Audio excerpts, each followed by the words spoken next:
बीरबल को प्रकृति से प्रेम था और अपना ज्यादातर वक्त बाहर खुली हवा में बिताते थे। उनकी सबसे पसंदीदा जगह शहंशाह अकबर के शाही बाग थे। इन शाही बागों की देखभाल एक मीर नाम का माली करता था। वो एक शांत इंसान था जो सीधी सादी जिंदगी जीता था और अपने में और अपने बागों में खुश था। बीरबल और मीर अक्सर बागों के पेड़ पौधों फूलों और फलों की दिलचस्प बातें करते थे। बीरबल मीर के साथ अच्छा सलूक करते थे और मीर भी बीरबल को काफी पसंद करता था। एक दिन मैं क्या करूं, मैं तो बर्बाद हो गया, मैं लुट गया, मैं क्या करूं, मैं तो बर्बाद हो गया, कोई तो मुझे बचाए, कोई तो। क्या हुआ मीर, तुम रो क्यों रहे हो? कुछ नहीं, कुछ नहीं। क्या मतलब कुछ नहीं? तुम यहाँ बैठे जोर से रो रहे हो, मुझे बताओ दोस्त क्या हुआ? हुजूर, मैं अपने बुढ़ापे के लिए पैसे बचा रहा था, एक मटके में डालकर इस पेड़ के नीचे छुपाता आया हूँ। मैं 20 साल से ये बचत करता आया हूँ। अब मैं क्या करूँगा? धीरज रखो, सब ठीक हो जाएगा। अब बताओ क्या हुआ? हुजूर, मैंने आज यहाँ पैसों का मटका निकालने के लिए खुदाई की, पर वो यहाँ नहीं मिला। मटका नहीं था, किसी ने चुरा लिया मेरा पैसा। मुझे पता नहीं मैं क्या करूँ, आप ही बताइए मैं क्या करूँ। पर तुमने पैसे यहाँ क्यों रखे, इस तरह जमीन के नीचे छुपा कर क्यों? अपने पैसे घर पर क्यों नहीं रखे तुमने? मैंने सोचा कि कौन इस पेड़ के नीचे देखेगा और मेरा पैसा हमेशा सुरक्षित रहेगा। वैसे भी मैं अपना सारा वक्त यहीं बिताता हूँ, तो मेरी नजर हमेशा उस पर रहती थी।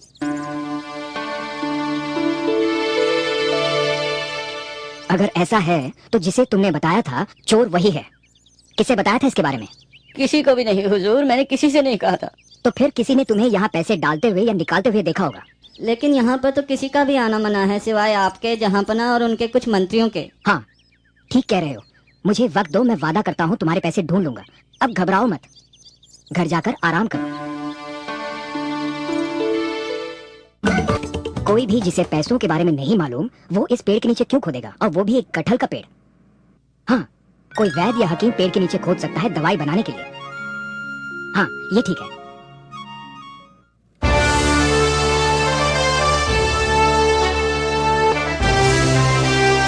तो हुजूर जो मंत्री शाही बाग का इस्तेमाल करते हैं, मैं उनसे कुछ सवाल पूछना चाहूंगा। जरूर, अगर ये तुम्हें चोर को पकड़ने में मदद करेगा तो पूछो। क्या आप में से कोई भी हाल ही में बीमार थे या किसी कारण कोई दवाई की जरूरत पड़ी थी? हाँ, पिछले 3-4 दिनों से मेरे गले में खराश है और मैं मेरी पत्नी की बनाई हुई एक आयुर्वेदिक दवा ले रहा हूँ। दवा बनाने के लिए जड़ी बूटी कहाँ से मिली? क्या मतलब जड़ी बूटी कहाँ से मिली? वो उसे उसकी माँ ने भेजी थी जयपुर से। मुझे गलत मत समझिए, मैं आप पर कोई तोहमत नहीं लगा रहा हूँ। कुछ ही देर में मैं आपको सब समझा दूंगा। और कोई है जो कोई दवाई ले रहा हो? दरअसल कहते हुए तो शर्म आती है, लेकिन मुझे कब्ज की शिकायत रहती है और मेरे जो हकीम जी है उन्होंने जड़ी बूटी की एक दवा मुझे दी थी जो मैं 2 दिनों से ले रहा हूँ। ओह, और ये हकीम जी कौन है? क्या उन्हें दरबार में बुला सकते हैं? जरूर बुला सकते हैं उन्हें, उनका नाम वैद्य प्रसाद है।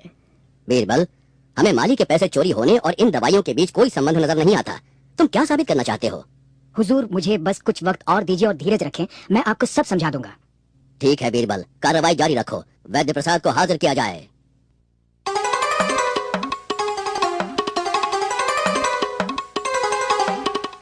आदाब जहाँपना। आदाब। तुम्हें यहाँ बीरबल ने बुलाया है, हमने नहीं। वो तुमसे कुछ सवाल करना चाहते हैं। वैद्य जी, मैं कब से काफी परेशान हूँ और मैं दरबार में बात कर रहा था तो राज सिंह जी ने आपसे मिलने का सुझाव दिया। आपने उनके लिए एक ऐसी दवा बनाई है जिससे उनका हाजमा ठीक हो गया है। ओह जी जरूर, मैं आपके लिए भी वही दवा बना दूंगा और यकीन मानिए अगले 2 दिनों में आपकी समस्या हमेशा के लिए खत्म हो जाएगी। सचमुच मुझे यकीन नहीं होता, क्या ये समस्या हमेशा के लिए चली जाएगी, और वो भी सिर्फ 2 दिनों में? और मैं कई महीनों से परेशान हूँ। ओह, आप 2 दिनों में बिल्कुल ठीक हो जाएंगे। जैसे राज सिंह जी, वो भी लंबे समय से परेशान थे, लेकिन मेरी दवाई के बस 2 खुराकें और कब से हमेशा के लिए छुटकारा मिला उन्हें। मैं बहुत उत्सुक हूँ, आप ये दवा कैसे बनाते हैं, क्या इस्तेमाल करते हैं? अगर और किसी ने पूछा होता तो मैं ये बिल्कुल नहीं बताता, पर हुजूर क्योंकि आप पूछ रहे हैं इसलिए बताता हूँ। इस दवाई को बनाने में सबसे जरूरी चीज है कटहल के पेड़ के जड़ का अर्क। ओह, हमें चाहिए कटहल की जड़ का अर्क? तब तो मुझे और भी लंबे समय तक परेशान होना पड़ेगा। आपको इस शहर में कटहल का जड़ कहाँ मिलेगा? घबराने की कोई बात नहीं है हुजूर, एक कटहल का पेड़ शहंशाह के शाही बाग में ही है। ओह, ऐसी बात है। खैर वैद्य जी, मैं आपको सच बोलेगा एक मौका दूंगा मीर के पैसे लौटाने का। जो बाग का माली है वो पैसे जो आपको पेड़ के नीचे मिले। मीर जी हुजूर, मुझे माफ कीजिएगा। मुझे वो मटका पेड़ के नीचे मिला और मैंने सोचा कि काफी समय से पड़ा है और जिसने छुपाया है वो भूल गया है, इसलिए मैंने पैसे ले लिए। खैर, एक वैद्य होने के नाते तुम्हें लोगों की तकलीफ दूर करनी चाहिए, न कि खुद उनके दर्द की वजह बनना चाहिए। हुजूर मुझे माफ कीजिए, मैं बेहद शर्मिंदा हूँ। मैंने लालच में आके ऐसा काम किया था। मैं ऐसा अब कभी नहीं करूँगा हुजूर। हुजूर, मुझे लगता है हमें इन्हें माफ कर देना चाहिए सच बोलने के लिए। ठीक है, अगर तुम्हें ऐसा लगता है तो। हुजूर, अब हमें मीर को बुलाकर यह खुशखबरी सुनानी चाहिए। जरूर बीरबल, जरूर। मीर दरबार में पेश हो। आदाब जहांपना। मीर, तुम्हारे लिए खुशखबरी है, तुम्हारे पैसे मिल गए हैं। क्या ये सच है? मुझे यकीन ही नहीं हो रहा। मैंने तो पैसे मिलने की सारी उम्मीद छोड़ दी थी। बहुत बहुत शुक्रिया। इतनी जल्दी नहीं।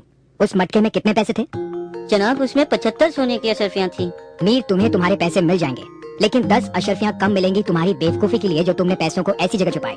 ये 10 अशरफियाँ वैद्य जी को सच बोलने के लिए दिए जाएंगे।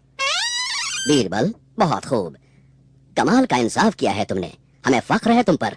लेकिन हमें ये बताओ, आखिर तुम्हें एक वैद्य की बात कैसे सूझी? हुजूर, मुझे एक वैद्य की बात इसलिए सूझी क्योंकि उनके पास ही कोई अच्छा कारण हो सकता है कटहल के पेड़ के नीचे खुदाई करने का, वरना और कोई तो फल तोड़ेगा, जड़ नहीं। बहुत खूब, शाबाश बीरबल, शाबाश। शुक्रिया जहांपना, शुक्रिया।